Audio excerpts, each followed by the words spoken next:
And welcome once again to Flashpoints. I'm Bob Orr, joined as always by Juan Zarate, our national security analyst. Juan, good to see you. Bob, always great to see you. A lot to talk about. Let's start with the topic of Mali and Algeria and the whole tentacles of AQIM, Al-Qaeda in the Islamic Maghreb. What's going on there? Well, you have a real fight going on between France and the West African forces and the Malian forces against Al-Qaeda in the Islamic Maghreb. You have the French gaining the upper hand, taking back Timbuktu along with the Malian forces.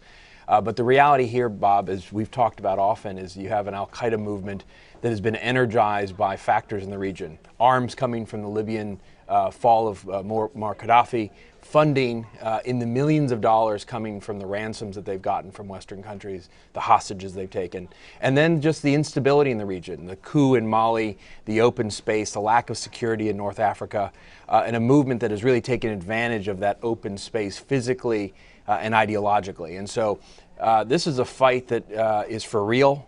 It's not going to go away overnight. And even though we've seen great progress by the French, led by the French, the question will be, can the French and the Malians contain this threat and retain the territory that they've taken back?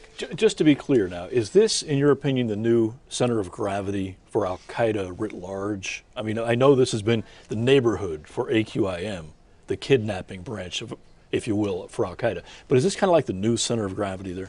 Well, I think you have to view it that way in some ways, just because there's so much activity. The branches of AQIM are scattered. We had the attack in Algeria, led by Belmokhtar, which is a part of Al-Qaeda Islamic Maghreb. So this is a lethal group. It has geographic expanse. They've controlled territory, lots of arms, lots of money. That said, I don't think you can view this as the only hotspot. Don't forget Yemen, don't forget Somalia, don't forget Central and South Asia. There are pockets of that can flare up very easily and quickly.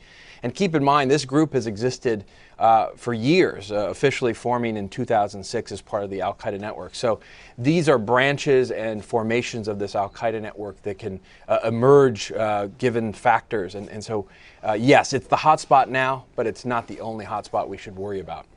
The French effort in Mali, can that be sustained, and what is the end game here? Where does Al-Qaeda go? Where's the next potential safe haven?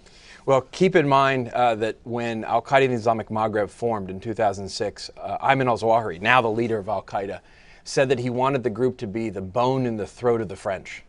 And then Sarkozy later declared war on Al-Qaeda there in North Africa. So this is a long-standing conflict. The French have been at the heart of this.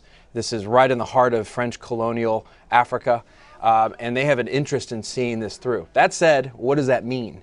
Because you're not going to see French ground troops occupying Mali for years on end in Afghanistan style. And so the French are very much looking for the West African countries to coalesce, to control territory, and to maintain momentum against Al-Qaeda in the Islamic Maghreb. This is going to be months, if not years, to get a handle on this threat in the region.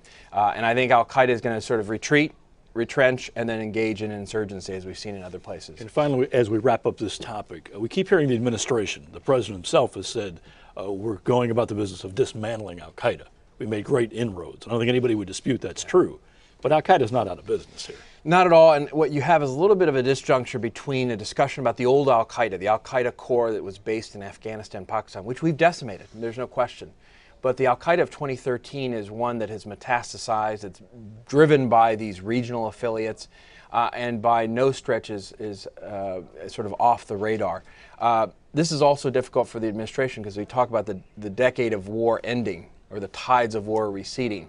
It's hard to say when you've got all of these conflicts sort of festering and emerging in North and West Africa, and Syria, and Somalia, Yemen. So it's a difficult line to take. But watch the U.S. presence here, because behind the scenes we're going to be helping, I think, with intelligence, with surveillance and reconnaissance. And keep in mind, this is an administration that has put troops on the ground in the heart of Africa to go after Joseph Kony. If the French or the British need us, we may see American forces in some way down the road in Africa. Okay, it's one to watch. We'll leave it right there. There we go. Juan, thanks. And thanks to you for watching Flashpoints. I'm Bob Orr. We'll see you here again next time.